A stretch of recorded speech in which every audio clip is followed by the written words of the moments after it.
Honor or is like the biggest thing in an Asian family. Yasmin is 19.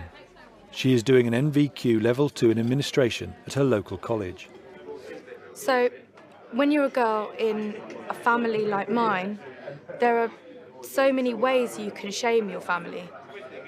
Like wearing lipstick or owning a mobile phone, cutting your hair. They're all way too westernized.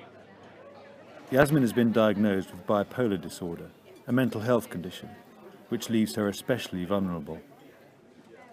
So like one day I came home from college and there were all these materials, different materials all over the living room, and there were different like bright colours and pretty embroidery.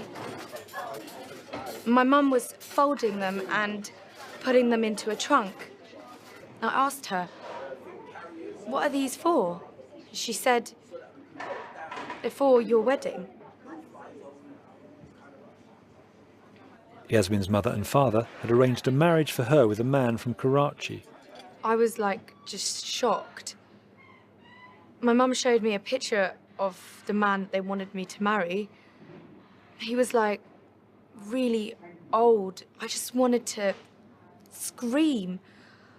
No way, but I couldn't.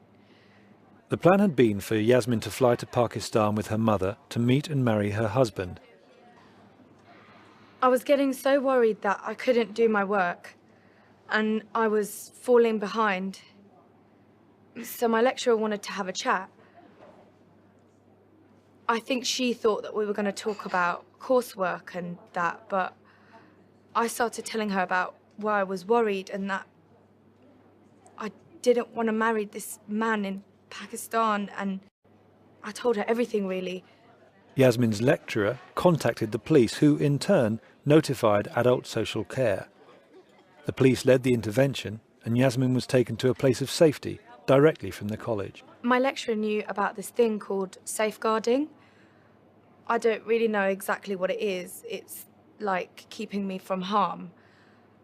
And because like there's no point in them going and telling my parents, because they're just gonna say yes, of course, to police and social people, but the minute they get me on my own, they're gonna say I shamed the family and make me marry the man anyway.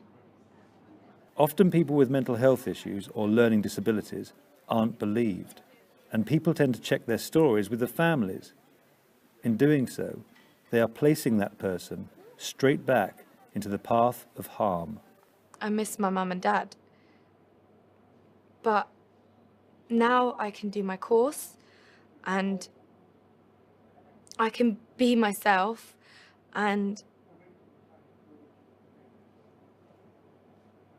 I can choose how I live my life. And that's the way I want it. That's the way it has to be.